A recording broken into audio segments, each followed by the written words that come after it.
Welcome to learn mild. আজকে জীবনবিজ্ঞান থেকে গুরুত্বপূর্ণ 40টি কোশ্চেন আলোচনা করব। এই কোশ্চেনগুলো খুবই গুরুত্বপূর্ণ। জীবনবিজ্ঞান থেকে টোটাল 50টি নাম্বারের জন্য আসবে পরীক্ষায় কোশ্চেন। 2022 সালে নতুন সিলেবাস অনুযায়ী জীবনবিজ্ঞান থেকে টোটাল 40টি কোশ্চেন আসবে এবং যার পূর্ণমার্ক থাকবে 50, অর্থাৎ 40টি কোশ্চেন থাকবে 50 নাম্বারের। তাই অবশ্যই তোমরা মনোযোগ সহকারে এই ক্লাসগুলো করো। কোন ধরনের কোশ্চেন আসবে, কিভাবে আসবে, সেগুলো আমি আলোচনা করব। তোমাদের কিন্তু টোটাল যে কোশ্চেন হবে 40টি জীবনবিজ্ঞান থেকে, 30টি কোশ্চেন যার নাম্বার থাকবে 1 নাম্বার এবং বাকি 10টি কোশ্চেন যার নাম্বার হচ্ছে 2। এবারে বলে রাখি, প্রত্যেকটা কোশ্চেন কিন্তু এমসিকিউ আকারে হবে। কিভাবে হবে আমি পরপর আলোচনা করছি। অবশ্যই ক্লাসটি প্রথম থেকে শেষ পর্যন্ত মনোযোগ সহকারে দেখো, তাহলে বুঝতে পারবে কি ধরনের কোশ্চেন তোমরা জীবনবিজ্ঞান থেকে পেতে পারো। সেই কোশ্চেনগুলো আমি পরপর আলোচনা করছি।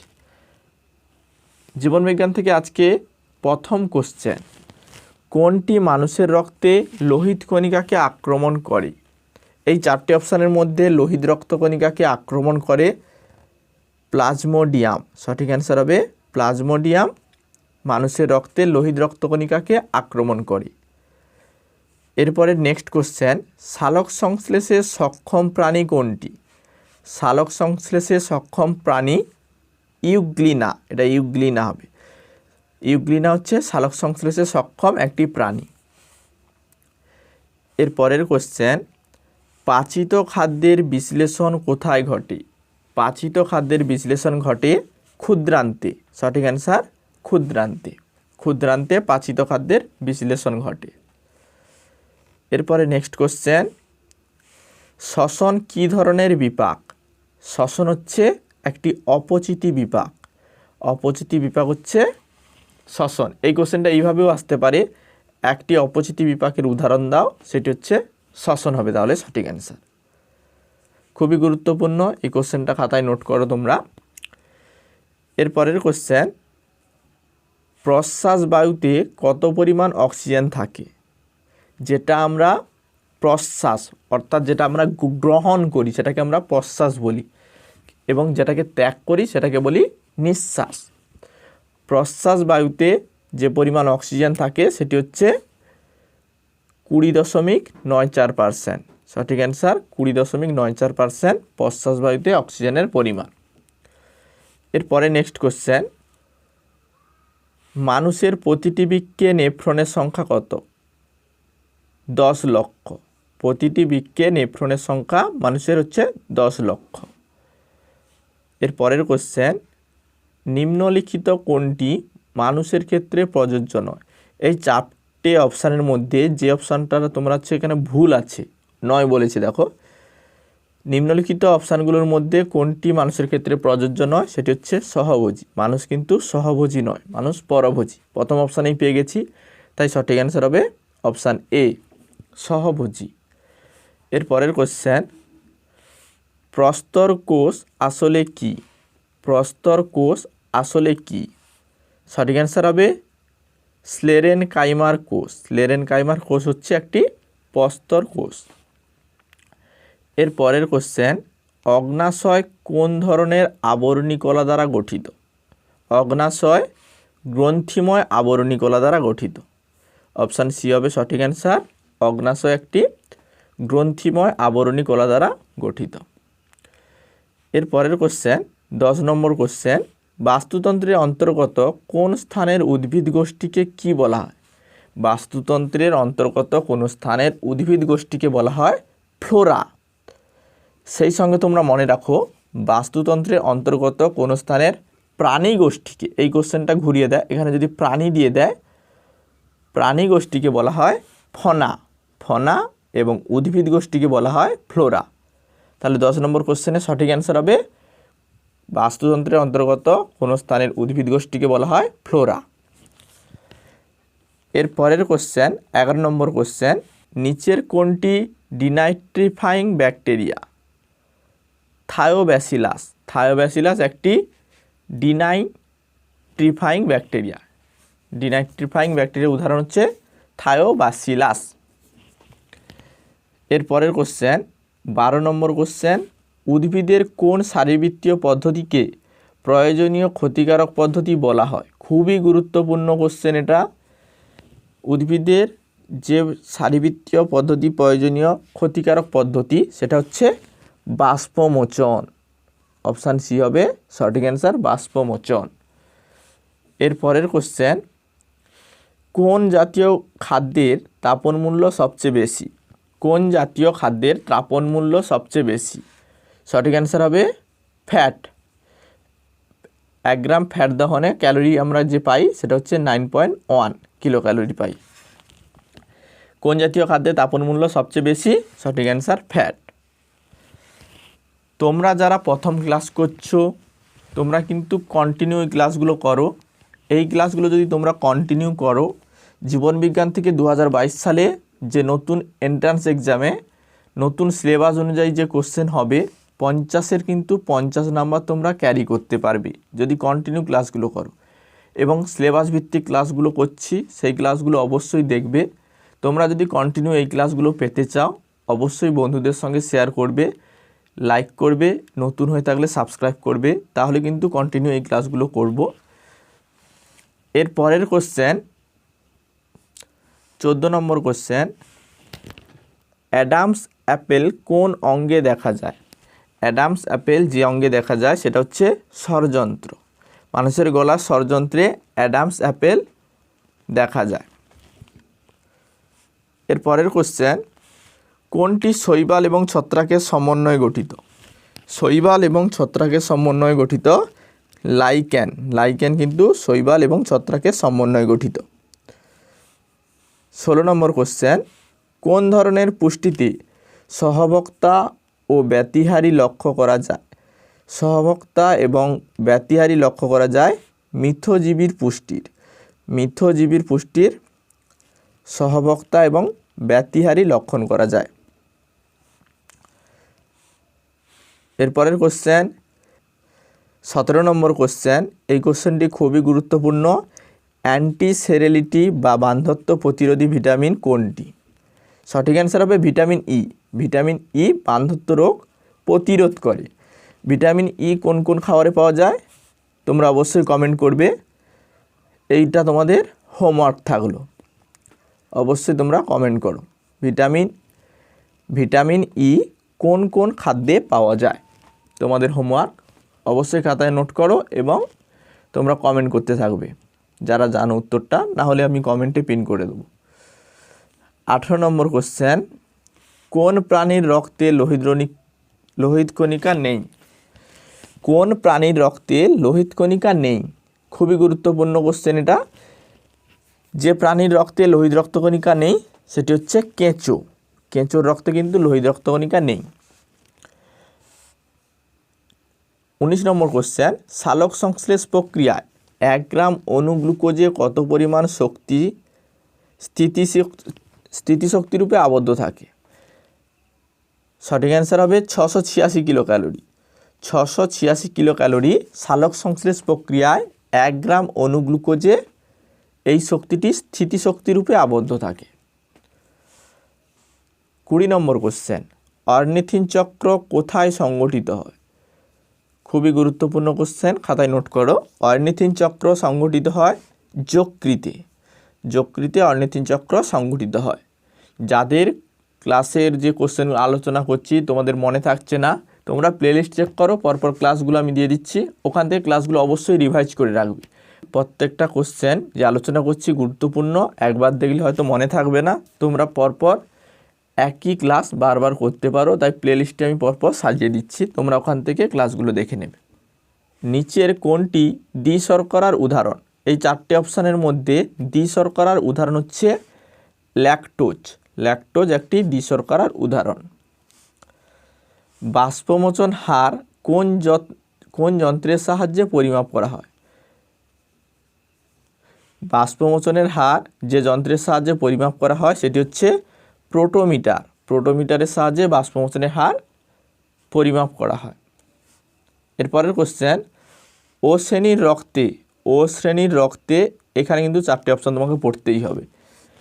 অ্যাগ্লুটিনেজেন থাকে না, এটা সঠিক। অ্যাগ্লুটিনিন থাকে না, এটা কিন্তু ভুল। অ্যাগ্লুটিনিজেন এ থাকে, এটাও ভুল। এবং অ্যাগ্লুটিনিজেন এ বি থাকে, এটাও ভুল। তাহলে সঠিক অ্যান্সার প্রথমটা আমরা প্রথমেই পেয়ে গেছি, ও শ্রেণীর রক্তে অ্যাগ্লুটিনেজেন থাকে না, এটা হবে সঠিক অ্যান্সার। এই কোশ্চেনের নাম্বার অনেক সময় 2 মার্কের দিয়ে দেয়, কারণ প্রত্যেকটা কোশ্চেন তোমাদের এমসিকিউ আকারে আসবে। এই কোশ্চেনের উত্তর জানার জন্য তোমাকে অনেকটা টাইম দিতে হবে, তাই এই কোশ্চেনগুলো কিন্তু 2 নাম্বারের জন্য অনেক সময় আসে। এখানে আপাতত আমি 1 নাম্বারের জন্য নিয়েছি, এবং পরে যে 2 নাম্বারের যে কোশ্চেনগুলো হবে সেগুলো আলোচনা করব। তোমরা প্রথম থেকে শেষ পর্যন্ত ক্লাসটি অবশ্যই করো। নিচে কোন অস্থিটি মানুষের হাতে পাওয়া যায় না? মানুষের হাতে পাওয়া যায় না, ফিমার এই অস্থিটি মানুষের হাতে পাওয়া যায় না। বাকি রেডিয়ান, আলনা, হিউমেরাস এগুলো কিন্তু মানুষের হাতে পাওয়া যায়, কিন্তু ফিমার এটি হচ্ছে পায়ের অস্থি, তাই হচ্ছে মানুষের হাতে পাওয়া যায় না, এখানে বললে ফিমার হবে সঠিক অ্যান্সার। 24 নম্বর কোশ্চেন, ইকোসিস্টেম শব্দটি কে প্রবর্তন করেন? ইকোসিস্টেম শব্দটি প্রথম প্রবর্তন করেন টানসলি। এর আগেই আলোচনা করেছি আমি একবার। এর আগে আমি কিন্তু পার্ট 1 আলোচনা করেছি, অর্থাৎ এই সিরিজের প্রথম একটি ক্লাস আমি করেছি। যারা দেখোনি অবশ্যই প্লেলিস্ট থেকে দেখতে পারো, বা চ্যানেলে ভিজিট করো, ওখানে কিন্তু ক্লাসটা পেয়ে যাবে। বাস্তুতন্ত্রে শক্তি প্রবাহের প্রকৃতি কীরূপ? বাস্তুতন্ত্রে শক্তি প্রবাহের প্রকৃতি হচ্ছে একমুখী, প্রথম থেকে দ্বিতীয়, দ্বিতীয় থেকে তৃতীয়, তৃতীয় থেকে চতুর্থ, এইভাবে। তাই বাস্তুতন্ত্রে শক্তির প্রবাহের প্রকৃতি হচ্ছে একমুখী। এরপরের কোশ্চেন, রেসারপিন গাছ থেকে পাওয়া যায়। এই 4টে অপশানের মধ্যে রেসারপিন কোন গাছ থেকে পাওয়া যায়? সঠিক অ্যান্সার হবে সর্পগন্ধা গাছ থেকে রেসারপিন পাওয়া যায়। 28 নম্বর কোশ্চেন, ধুনা আসলে কি? ধুনা হলো এক ধরনের রজন। তাহলে সঠিক অ্যান্সার হবে রজন। ধুনা হলো এক ধরনের রজন। এর পরের কোশ্চেন, মানুষের সুষুম্না স্নায়ুর সংখ্যা কত? মানুষের সুষুম্না স্নায়ুর সংখ্যা হচ্ছে 31 জোড়া। 31 জোড়া হচ্ছে মানুষের সুষুম্না স্নায়ু। 30 নম্বর কোশ্চেন, মূত্রে জলের পরিমাণ কোন হরমোন নিয়ন্ত্রণ করে? খুবই গুরুত্বপূর্ণ কোশ্চেন, খাতায় নোট করো। মূত্রে জলের পরিমাণ নিয়ন্ত্রণ করে এডিএইচ। এডিএইচ মূত্রে জলের পরিমাণ নিয়ন্ত্রণ করে। এই হরমোনটি মূত্রে জলের পরিমাণ নিয়ন্ত্রণ করে। তোমাদের আরেকটি হোমওয়ার্ক থাকলো, এডিএইচ এর ফুল ফর্ম কি? এডিএইচ এর ফুল ফর্ম কি? যারা জানো অবশ্যই কমেন্ট করো, না হলে আমি কমেন্টে পিন করে দেবো। যারা নতুন অবশ্যই সাবস্ক্রাইব করে রাখো। তোমরা যদি 50-এর 50 নাম্বার ক্যারি করতে চাও জীবন বিজ্ঞান থেকে, বা অন্যান্য সাবজেক্ট থেকে তোমরা যদি সবচেয়ে বেশি নাম্বার পেতে চাও, অবশ্যই চ্যানেলটিকে সাবস্ক্রাইব করো, এবং কন্টিনিউ এই ধরনের ক্লাস পেতে বন্ধুদের সঙ্গে অবশ্যই শেয়ার করো। তোমরা যত বেশি শেয়ার করবে তত বেশি ক্লাস আমি কিন্তু আনবো। 30 নম্বর কোশ্চেন আমরা করেছি, এবার 31 নম্বর কোশ্চেন। এই কোশ্চেনগুলো আমি নিয়েছি, সাধারণত এই কোশ্চেনগুলো 2 নাম্বারের জন্য, কারণ তোমাদের প্রত্যেকটা কোশ্চেন এমসিকিউ আকারে আসছে এই কোশ্চেনগুলোর উত্তর জানার জন্য। এই যে পরে যে 10টি কোশ্চেন আলোচনা করছি, এই কোশ্চেনের উত্তর জানার জন্য তোমাদের একটু ডিটেলসে জানতে হয়। তাই হচ্ছে এই কোশ্চেনের নাম্বার থাকবে 2 নাম্বার।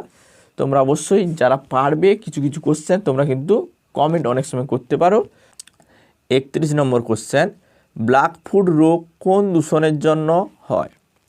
ব্ল্যাকফুট রোগ আর্সেনিক দূষণের জন্য হয়। তাহলে সঠিক অ্যান্সার হবে অপশান সি, আর্সেনিক দূষণের জন্য ব্ল্যাকফুট রোগ হয়। ব্ল্যাকফুট রোগ তাহলে কোন দূষণের জন্য হয়? সঠিক অ্যান্সার হবে আর্সেনিকের জন্য হয়। আর্সেনিকের যদি সহনশীল মাত্রা বলে, তোমরা অবশ্যই মনে রাখবে 0.05। 1 লিটার জলে 0.05 মিলিগ্রাম হচ্ছে আর্সেনিকের সহনশীল মাত্রা।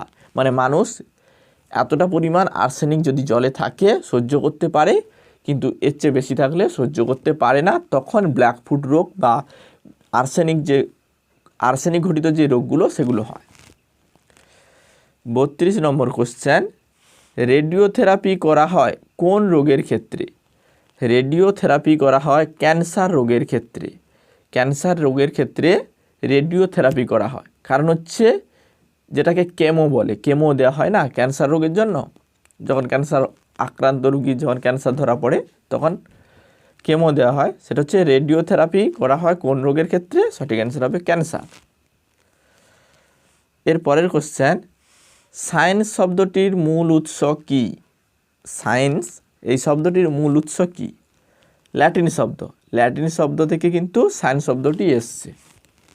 সায়েন্স মানে তোমরা অবশ্যই জানো, সায়েন্স মানে বিজ্ঞান, যেটা জীবন বিজ্ঞান হতে পারে, ভৌত বিজ্ঞান হতে পারে।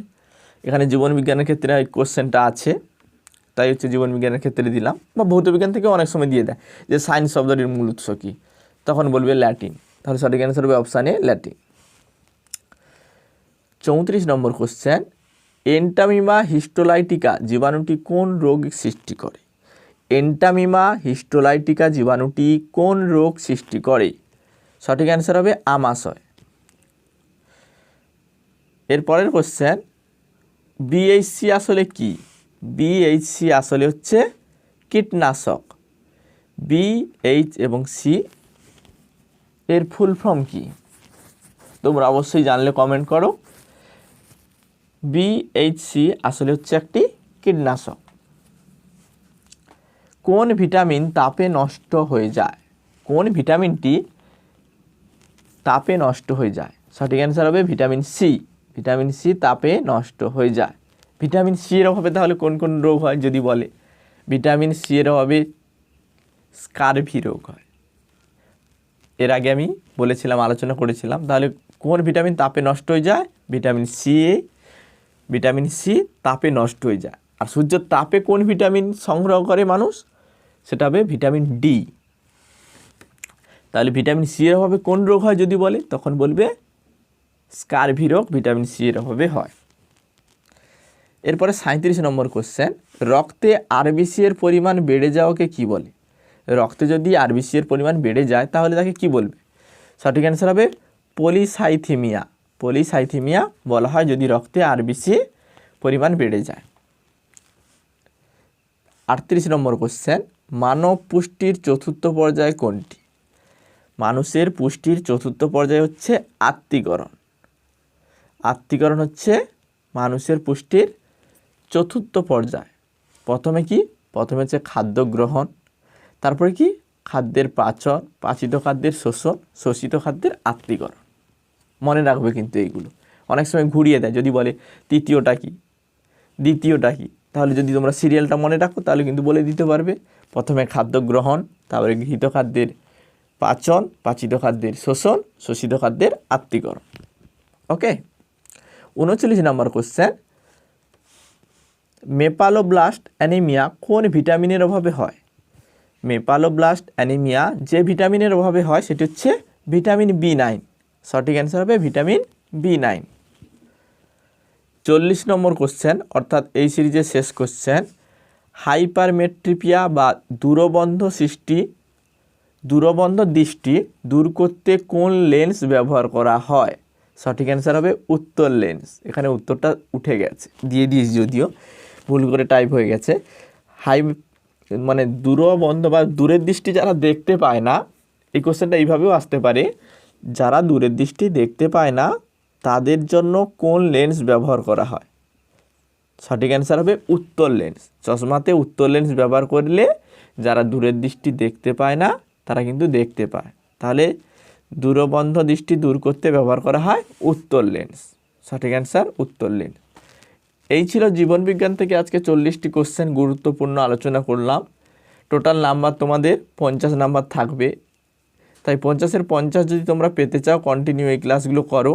এর আগে একটা ক্লাস করেছি, যারা দেখোনি দেখতে পারো। প্লেলিস্ট থেকে তোমরা বারবার এই ক্লাসগুলো রিভাইজ করবে। এই ক্লাসগুলো থেকে তোমরা 100% কমন পাবে।